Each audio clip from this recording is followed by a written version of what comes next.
Today film? 12 Years a Slave released in 2013. Steve McQueen directs. Based on the 1853 memoir of Solomon Northup. Won Best Picture Oscar. But awards feel small here. This isn't a historical drama. This is a memory. A free black man, kidnapped, sold, and forced to live 12 years as property.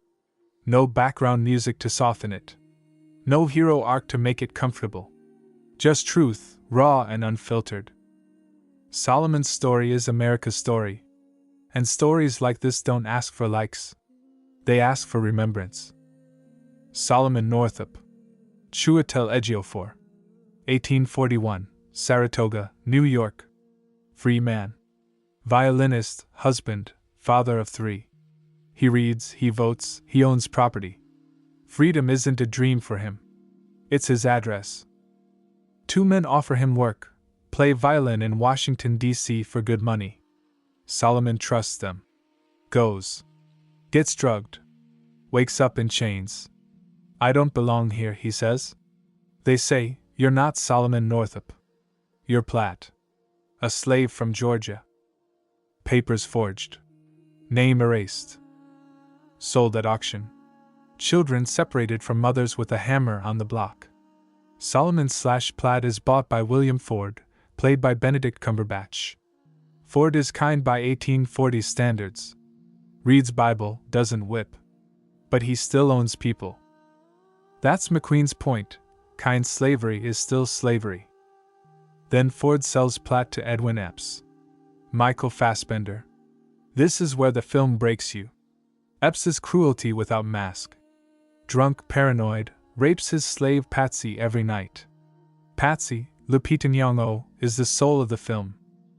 Strongest worker, most beaten body. She begs Solomon to drown her. Kill me, Platt. Please. 12 years pass in montage, but not fast. McQueen makes you feel each year. Cotton picking from sunrise to sunset. 200 pounds a day or get whipped. Solomon learns, survive by hiding his education, his past, his violin. He becomes Platt on the outside so Solomon can live inside. Hope comes from bass Brad Pitt. Canadian carpenter, abolitionist. Solomon risks everything to give him a letter to send north. 1 letter. 12 years of waiting on 1 paper. Final act. Letter reaches Solomon's friends. Sheriff arrives. Chains cut. Solomon stands free. But look at his face. No music, no running into his wife's arms. Just disbelief. 12 years can't be undone with 1 key. Last scene, he reunites with his now-grown daughter, meets grandson. He plays violin again. But the film ends on Patsy's face, not his. Because thousands of Patsys never got that key. Steve McQueen doesn't direct this. He documents it. His camera is still, patient, cruel. Long takes. No cuts to protect you. The hanging scene, Solomon hangs from a tree, toes barely touching mud, for 3 full minutes. No music. Just insects, breathing, a child watching. McQueen says you will not look away. And you don't. He shoots cotton fields like war zones. Wide shots show the scale, endless rows, tiny humans. Close-ups show the cost, blood on cotton, whip marks on skin. He avoids melodrama. No villain speech from Epps. Fassbender just as evil. That's scarier. McQueen adapted Solomon's memoir word for word in parts. He uses natural light, period-accurate production design. No Hollywood polish. The dirt is real. The sweat is real. The pain is real. This is direction as testimony. Not make a movie. Bear witness. Epps suspects Patsy took soap from his wife. He orders Solomon to whip her. Solomon refuses. Epps puts the whip in Solomon's hand. If you don't, I will. And I'll kill you after. Camera stays on Solomon's face. Then Patsy's back. Then the whip. 1 lash. Pause. Another. McQueen doesn't cut. You hear every hit. You see Patsy's mouth open in a silent scream. Solomon cries while he hits. Epps laughs. Lupita's performance is inhuman. She doesn't act pain. Her body becomes pain.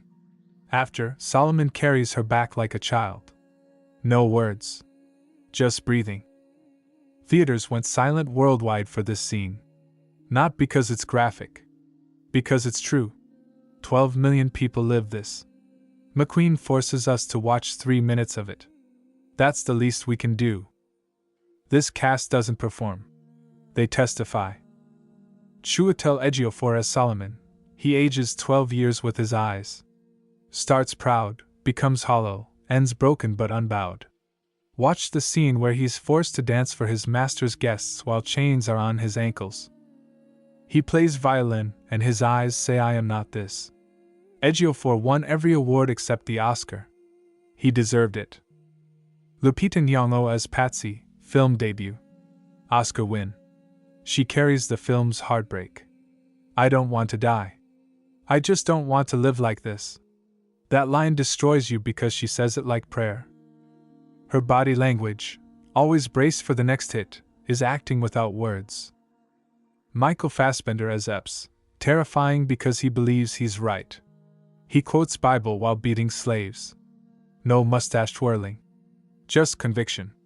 That's how real evil works. Benedict Cumberbatch as Ford, kind master, and that's the tragedy. Cumberbatch shows how good intentions still uphold a bad system. Even small roles, Sarah Paulson, Paul Dano, Alfred Woodard, burn into memory in 2 scenes. No weak link.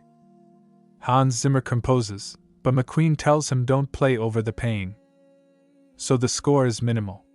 Solo violin, cello, spirituals sung a cappella by slaves in fields. No orchestral swell during whippings.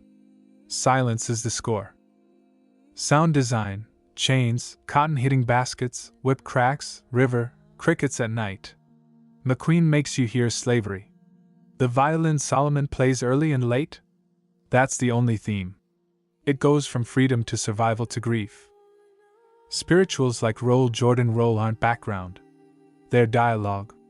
Slaves sang to communicate, to hope, to remember. Music here isn't entertainment. It's resistance. This movie is not for pleasure. For responsibility. This film refuses to let history be a footnote. It puts faces, names, and minutes on slavery. Solomon's 12 years become our 134 minutes. It's not anti-American. It's pro-truth. America was built by free men and broken men. To love the country, you must know both. Solomon's memoir ends with him suing his kidnappers. He wins, but gets no money. Justice was partial. McQueen ends the same way, free, but scarred. Technically flawless, morally urgent. Cinematography, acting, direction, all in service of one goal, make you feel what books can't. Not enjoyable. Necessary. Watch it once, then read Solomon's book. Then tell someone. Story ends. But memory shouldn't. If freedom can be stolen, it can be defended. Solomon got his name back. Millions didn't. Say their names today and thank you.